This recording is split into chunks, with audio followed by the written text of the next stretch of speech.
Have you ever been so underestimated that people laughed at your face, only to watch their smiles fade when you proved them dead wrong? What if I told you that buried in the classified archives of World War II lies a story so extraordinary that military historians still debate whether it should have remained secret? A story where ancient wisdom collided with modern warfare, where mockery turned to terror, and where one man's gift became the key to uncovering something that should have stayed hidden forever. Before we dive into this disturbing chapter of history, I need your help. Comment below telling me where you're from, and then hit that subscribe button. This channel survives only because of viewers like you who want these hidden truths brought to light.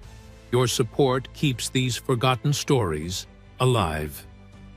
The winter of 1944 descended upon the Ardennes forest like a frozen burial shroud. Beneath the skeletal branches and ankle-deep snow, something moved through the darkness with purpose that defied all logic. Captain Friedrich Weber of the Wehrmacht stood at the coordinates his superiors had deemed impenetrable, watching the forest line with field glasses that revealed nothing but endless white and shadow. His confidence was absolute. The bunker complex his engineers had constructed was a masterpiece of concealment, buried so deep and camouflaged so perfectly that not even aerial reconnaissance could detect its presence. He had personally overseen every detail, from the ventilation shafts disguised as hollow trees to the false terrain that masked the reinforced concrete beneath. What Weber did not know, could not have known, was that 200 yards from his position, a pair of eyes studied the forest floor with an intensity that transcended mere observation. Those eyes belonged to Private James Windwalker, a full-blooded Apache from the San Carlos Reservation in Arizona, and they saw things that no German engineer could hide. The Army had assigned him to the 45th Infantry Division's reconnaissance unit almost as an afterthought, a footnote in a battalion roster that included men from Texas, Oklahoma, and New Mexico. His superiors tolerated his presence with the kind of patronizing patience reserved for relics of a bygone era. Modern warfare, they insisted, had no place for primitive tracking skills. Colonel Richard Hartley had made his opinion clear during the briefing at Firebase Echo 3 days earlier. The command tent smelled of coffee, cigarette smoke, and the peculiar metallic tang of cold weather gear that had seen too much use. Maps covered every surface, marked with red and blue pins that represented the ebb and flow of battle lines that shifted like tides. Hartley stood before his assembled officers, pointer in hand, explaining why their advance had stalled. Intelligence suggested a hidden German command post somewhere in the sector, something substantial enough to coordinate the devastating counterattacks that had cost them 2 companies in as many weeks. But the forest revealed nothing. Surveillance aircraft saw only trees. Ground patrols found only emptiness. It was during this briefing that Lieutenant Marcus Thompson made his suggestion. Thompson was a Texan, tall and weathered, who had served alongside Windwalker long enough to witness abilities that defied easy explanation. He proposed using the Apache tracker to survey the area where intelligence suggested the command post might be hidden. The temperature in the tent seemed to drop 10 degrees. Hartley's face flushed red above his collar, and when he spoke, his words carried the weight of absolute conviction mixed with barely concealed contempt. I will not waste operational resources on reservation superstitions. We are fighting a modern war against a modern enemy with modern weapons and modern intelligence-gathering methods. I don't care if your man can track a field mouse through a hurricane. This is not the Arizona Territory in 1875. The Germans are not hiding in wigwams. They are dug into reinforced positions using engineering techniques that make our own look primitive. Your tracker is welcome to wander around in the woods if it makes him feel useful. But I will not delay our advance, or commit additional men to what amounts to a wild goose chase based on ancient tracking methods. The words hung in the air like smoke. Several officers stared at their boots. Thompson's jaw tightened, but he said nothing more. Windwalker himself stood at the back of the tent, his face an unreadable mask that revealed neither anger nor disappointment. He had heard variations of this speech his entire military career. The dismissal was nothing new. What was new, however, was the glint of something dangerous in his dark eyes, a quiet determination that those who knew him had learned to recognize and respect. 3 nights later, Windwalker went into the forest alone. He took no radio, no backup, nothing that might slow him down or compromise his stealth. The official record states that he disobeyed direct orders. The unofficial record, the one that exists only in whispered conversations between aging veterans who still wake up screaming, tells a different story. According to Sergeant William Kowalski, who served as night watch commander that evening, Windwalker simply appeared at the perimeter wire around 0200 hours, moving with such fluid silence that Kowalski almost shot him before recognizing the lean silhouette. He didn't say where he was going, didn't ask permission. Just looked at me with those eyes that seemed to see straight through to your bones and said, "They're out there. I can feel them breathing." Then he was gone, like smoke, like he'd never been there at all. I logged it as a routine perimeter check. What else could I do? Report that one of our men had gone into enemy-controlled forest on some kind of spiritual mission? They'd have locked me in the stockade alongside him. The forest that night was a living thing, breathing cold air that crystallized in lungs and turned exhaled breath into visible ghosts. Windwalker moved through it like water, his boots finding purchase where others would have slipped, his path weaving between obstacles that would have stopped trained scouts cold. He read the forest the way other men read newspapers, interpreting every broken twig, every displaced stone, every patch of snow that held a story. And the forest was telling him things that made his skin prickle with ancient warnings passed down through generations of warriors who had hunted these forests long before white men had ever set foot on this continent. He found the first sign 2 miles from the American lines, a depression in the snow, barely visible, that marked where something heavy had been dragged. The angle was wrong for natural animal movement. The depth suggested weight that had no business being in these woods. He knelt, removed one glove, and pressed his bare hand against the frozen earth. Cold bit into his fingers, but through it he felt something else, a faint vibration, the ghost of machinery operating somewhere below. His grandfather had taught him this technique on the reservation, how to listen with more than ears, how to feel the heartbeat of the land itself. The old man's words echoed across the years. The earth remembers everything, every footstep, every vehicle, every drop of blood. Learn to hear what it's telling you. Windwalker followed the trail with patience that seemed inhuman. Hours passed. The temperature dropped further. Frost formed on his eyebrows and collar. His breath came in measured clouds. He moved in complete silence, pausing every few yards to listen, not just with his ears, but with his entire being, feeling for the wrongness that hung in the air like static electricity before a storm. And then, as false dawn began to paint the eastern sky with shades of gray, he found it.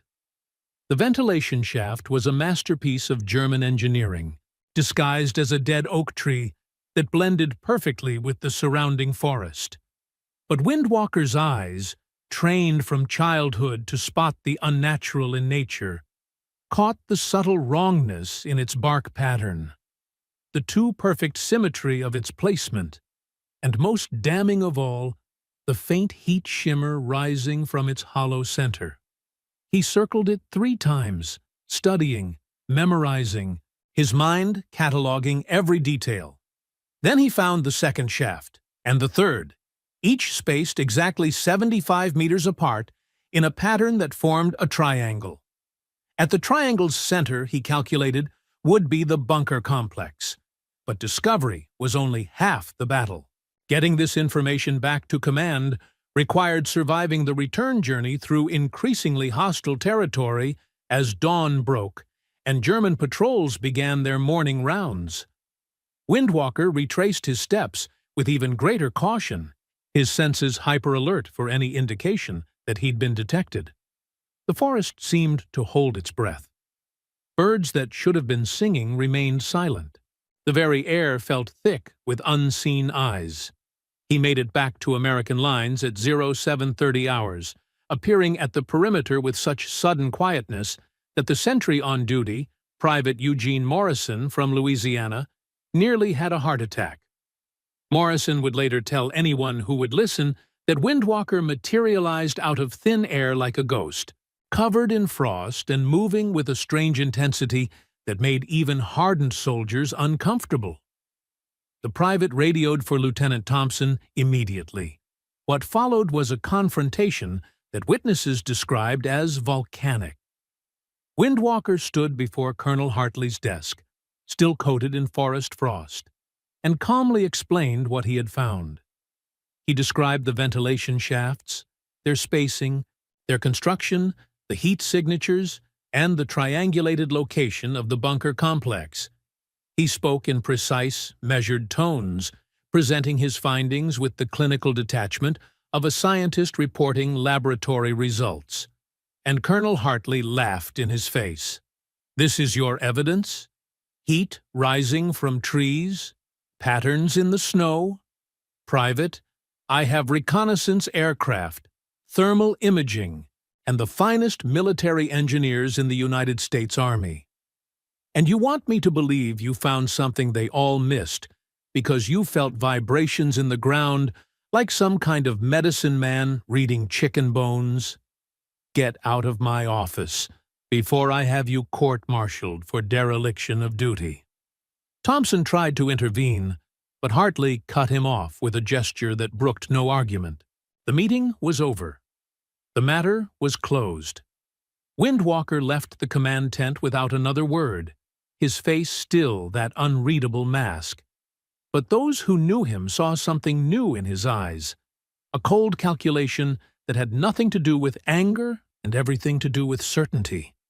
He knew what was out there, and he knew, with the absolute conviction that comes from generations of accumulated wisdom, that dismissing it would cost American lives. That afternoon, intelligence received reports of increased German radio traffic in the sector. Something big was being planned. Hartley ordered defensive positions reinforced and artillery coordinates updated. But he did nothing about Windwalker's findings. The bunker, if it even existed, would remain undiscovered. Until that night, when everything changed. The attack came at 0300 hours, precisely timed to exploit the gap between patrol rotations. German forces emerged from the forest like demons from hell. Their assault coordinated with devastating precision. They hit the weakest points in the defensive line with knowledge that could only come from perfect visibility of American positions. Within 30 minutes, they had penetrated deep into Firebase Echo's perimeter. The resulting firefight lit up the winter night with tracer fire, explosions, and screams that would haunt survivors for decades. Windwalker found Lieutenant Thompson in the chaos, grabbed him by the shoulder, and said 3 words that cut through the noise like a knife. "I know where." Thompson didn't hesitate. He gathered a squad of volunteers, men who had fought alongside Windwalker before and trusted him with their lives, and followed the Apache tracker into the darkness while the battle raged around them. What they found that night would be classified for 30 years. When the files were finally declassified in 1974, large sections remained redacted. But the men who were there remember. And in the years since, some have spoken, carefully, choosing their words with precision. The bunker complex was not just a command post. It was something far more sinister, an underground facility that extended 3 levels deep into the frozen earth, with corridors that branched like the roots of some malevolent tree. Windwalker led them to an entrance concealed beneath what appeared to be a collapsed section of forest floor. A camouflaged steel door that opened onto stairs descending into darkness that smelled of machine oil, stale air, and something else. Something organic and wrong that made men gag even before they understood what they were smelling. Sergeant Thomas Blackwood from Georgia kept a journal throughout the war. His account of that night, discovered among his effects after his death in 1992, provides the most detailed description. His handwriting grows increasingly erratic as the entry progresses, letters shaking as though written by hands that trembled with remembered horror. We followed Windwalker down 3 flights of steel stairs that rang under our boots like bells, announcing our arrival to whatever waited below. The air grew colder as we descended. Not the clean cold of winter, but something else. Something that felt wrong against skin, like touching metal that's been sitting in a freezer too long. Lieutenant Thompson ordered radio silence. We were deep enough that transmission would be impossible anyway, buried under enough concrete and earth to shield us from everything except our own fear. The first level was operational.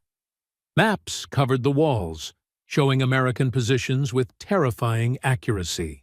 Radio equipment hummed with electronic life. Coffee sat in metal cups, still warm, steam rising in thin wisps that suggested the occupants had fled only minutes before. But fled to where?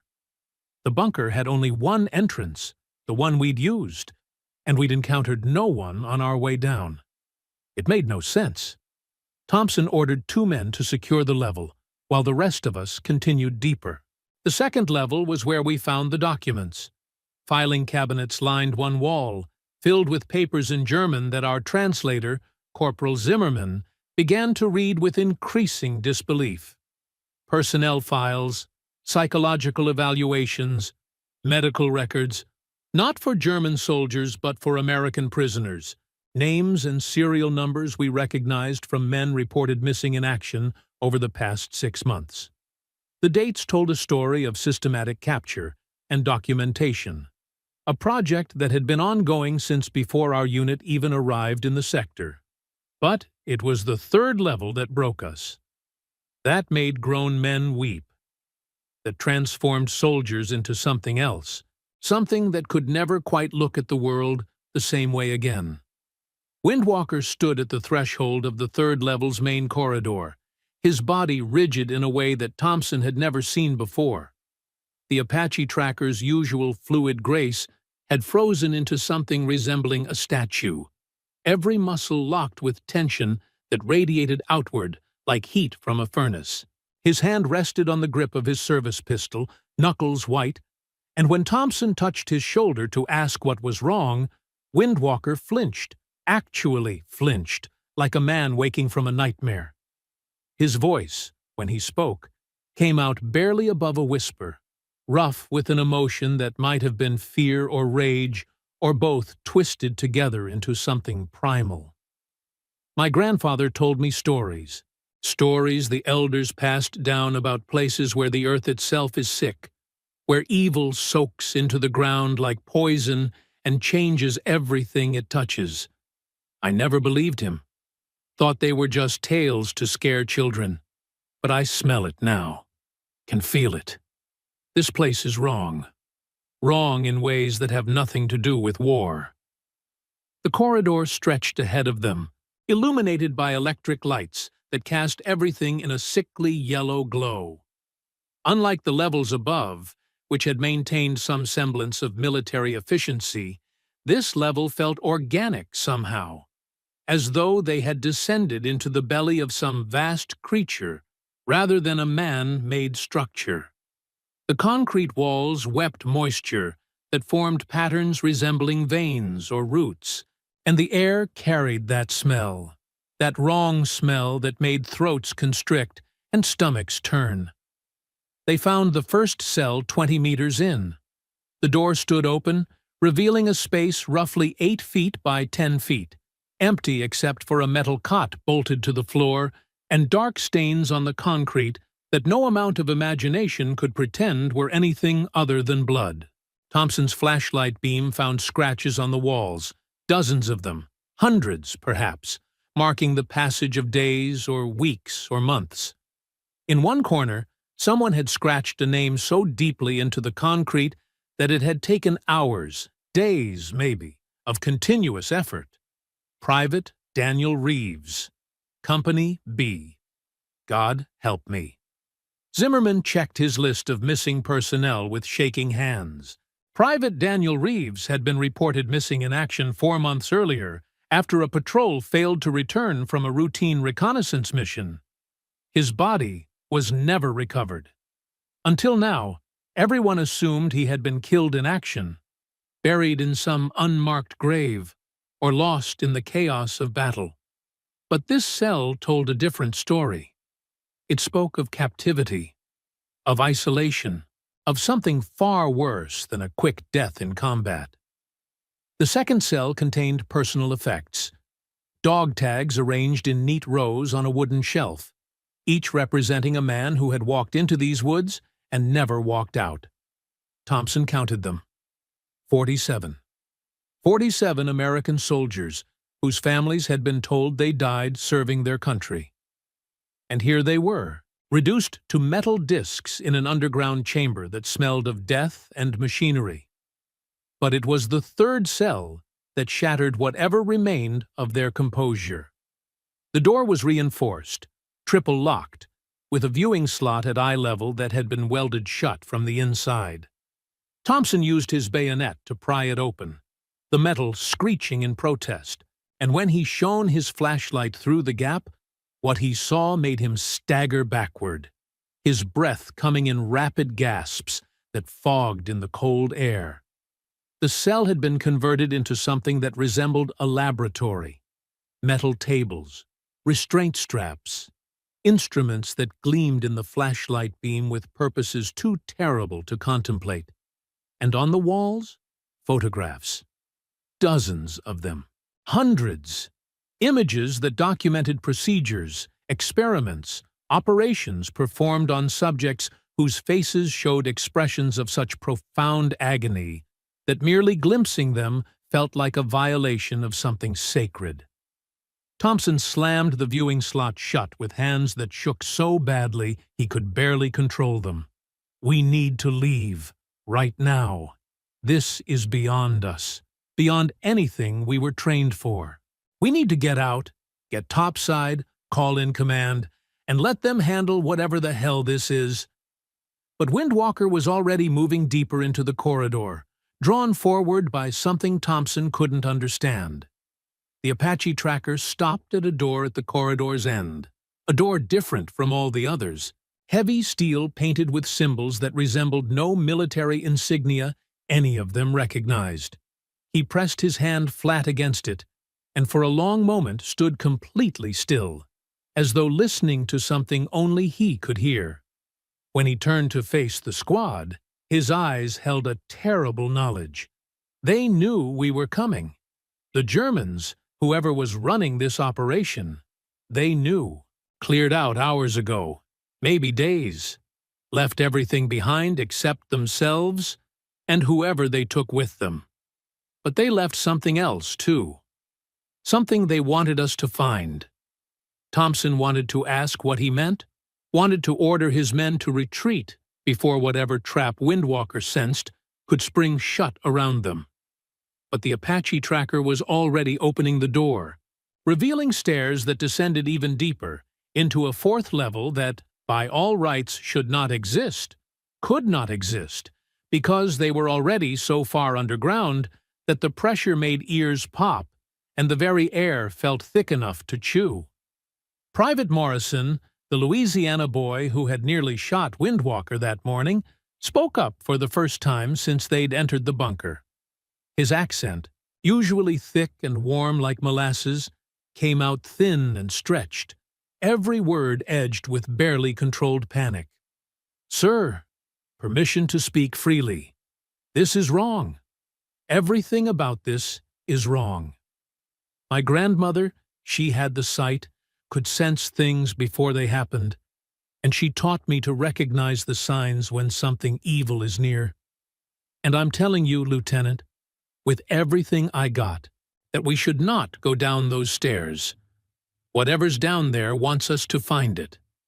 And nothing that wants to be found in a place like this can be anything but damnation." Thompson stood at the top of those stairs for what felt like an eternity.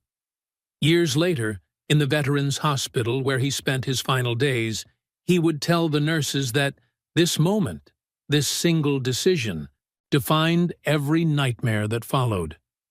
That choosing to descend those stairs was the moment he stopped being a soldier and became something else, a witness to horrors that no training, no preparation, no amount of courage could adequately arm him against. But in that moment, with his men looking to him for leadership, with the sound of battle still raging somewhere above them, with the weight of 47 dog tags, and God only knew how many more victims pressing down on his conscience, Thompson made the only choice he could live with. He ordered the squad to follow him down. The fourth level was not a bunker. It was a cathedral to something that had no name in any language spoken by sane men. The space opened up into a chamber easily 100 feet across, carved directly from the bedrock with precision that suggested tools more sophisticated than anything the German military possessed. The ceiling arched overhead in a pattern that hurt to look at directly, geometry that seemed to shift and flow like water frozen in stone. And in the chamber's center, surrounded by equipment that belonged in a hospital or a research facility or some unholy fusion of both, stood an operating theater that gleamed under electric lights with the sterile cleanliness of an altar.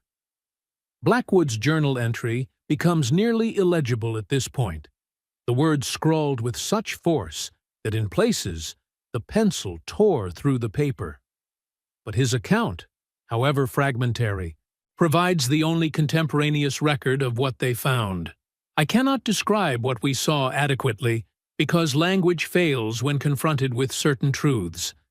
The operating theater was surrounded by viewing stations, glass-walled rooms where observers could watch whatever procedures took place. Each station contained chairs, notebooks, recording equipment, all arranged with meticulous care. On one desk, someone had left a half-eaten sandwich, bread grown stale but not yet moldy, suggesting they had departed recently, perhaps even as we descended the stairs. But it was what lay on the operating table itself that destroyed us. A body, American uniform, dog tags identifying him as Corporal Michael Brennan from Ohio, reported missing in action 7 weeks earlier. He had been a medic, a healer, someone trained to save lives. And what had been done to him, what modifications and alterations and experiments had been performed, violated every oath of mercy and medicine and basic human decency that civilization pretends to uphold. I will not detail what I saw, cannot detail it. Some knowledge is too heavy to share, too corrosive to speak aloud without spreading its poison. Windwalker approached the operating table with slow steps that seemed to carry the weight of centuries. He stood over Corporal Brennan's remains for a long moment, his head bowed, and when he spoke, his voice carried undertones of rage and sorrow mixed in equal measure. They were trying to break something, trying to prove something could be broken, that there are limits to what the human spirit can endure before it becomes something else, something less, or maybe something more, something that shouldn't exist. This wasn't about winning the war. This was about rewriting the rules of what's possible. and they used our brothers as the ink. In the viewing stations, the squad found documentation, journals written in German that Zimmerman translated with increasing horror, each page describing procedures and results and observations recorded with clinical detachment that made the content somehow more obscene. Names appeared throughout the documents, names of German officers and scientists, some famous, some unknown, all united in pursuit of knowledge that should have remained forever unlearned. But more disturbing than the names of the perpetrators were the other names scattered throughout. American names, British names, even Russian names, suggesting collaboration that crossed enemy lines, a conspiracy that transcended nations and ideologies. Thompson gathered as many documents as he could carry, stuffing them into his pack with hands that moved on autopilot while his mind tried desperately to process what he was seeing. The rest of the squad moved through the chamber in shocked silence, each man confronting private demons that would follow them home from this war and never quite leave them alone. Thompson stood at the top of those stairs for what felt like an eternity. Years later, in the Veterans Hospital where he spent his final days, he would tell nurses that this decision defined every nightmare that followed. But in that moment, with his men looking to him for leadership, with 47 dog tags weighing on his conscience, Thompson made the only choice he could live with. He ordered the squad to follow him down. The fourth level was not a bunker. It was a cathedral to something that had no name in any language spoken by sane men. The chamber opened up easily 100 feet across, carved from bedrock with precision that suggested tools more sophisticated than anything the German military possessed. The ceiling arched overhead in patterns that hurt to look at directly, geometry that seemed to shift like water frozen in stone. In the chamber's center stood an operating theater that gleamed under electric lights with the sterile cleanliness of an altar. Windwalker approached with slow steps that carried the weight of centuries. His voice, when he spoke, carried undertones of rage and sorrow mixed in equal measure. They were trying to break something, trying to prove the human spirit has limits. This wasn't about winning the war. This was about rewriting what's possible. And they used our brothers as the ink. The squad found documentation in viewing stations surrounding the theater. Journals in German that Zimmerman translated with increasing horror, each page describing procedures recorded with clinical detachment. Names appeared throughout. German officers and scientists united in pursuit of knowledge that should have remained unlearned. But more disturbing were the other names, American names, British names, Russian names, suggesting collaboration that crossed enemy lines, a conspiracy that transcended nations. They emerged 40 minutes later, climbing back through the bunker's levels with their cargo of stolen documents. Above, the battle had ended. American forces had repelled the attack. The morning sun painted the snow gold and red, and everything looked clean and normal, completely disconnected from the horror below. Colonel Hartley listened to Thompson's report in silence. His face remained expressionless as Thompson described the bunker, the cells, the operating theater, the documents. When Thompson finished, Hartley stood, walked to the window, and stared at the forest for a long moment. Military intelligence will handle this from here. Your squad is to speak to no one about what you saw. That's a direct order. As far as official records show, you neutralized a German observation post. Nothing more. The documents Thompson had recovered vanished within 24 hours. Windwalker was transferred to a different unit the following week, sent to the Pacific Theater where his tracking skills were deemed more useful. The men of Thompson's squad were scattered across different companies, separated so completely that some would never see each other again until veterans' reunions decades later. The bunker itself was sealed with high explosives, buried under tons of collapsed earth and concrete, its location removed from all maps and records.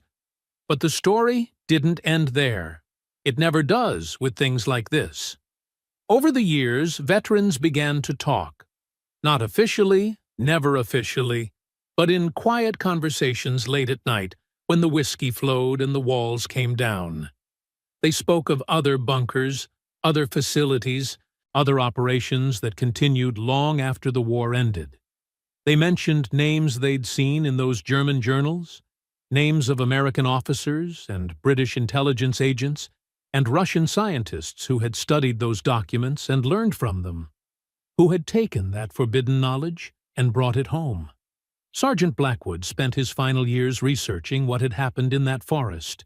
His notes, discovered after his death, traced connections between the bunker's operators and post-war research programs, classified projects with innocuous names that hid sinister purposes.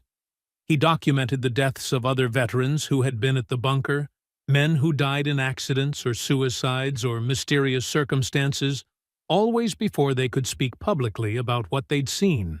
His final journal entry, written 3 days before his death, consisted of a single sentence. They're still out there, still working, still breaking people to see what comes out the other side. Windwalker returned to the San Carlos Reservation after the war. He spoke little of his service, even to family, but tribal elders reported that he performed purification ceremonies every month, rituals meant to cleanse spiritual contamination, as though he carried something with him that wouldn't wash clean no matter how hard he tried. He died in 1987, and according to witnesses at his funeral, his final words were a warning. The earth remembers.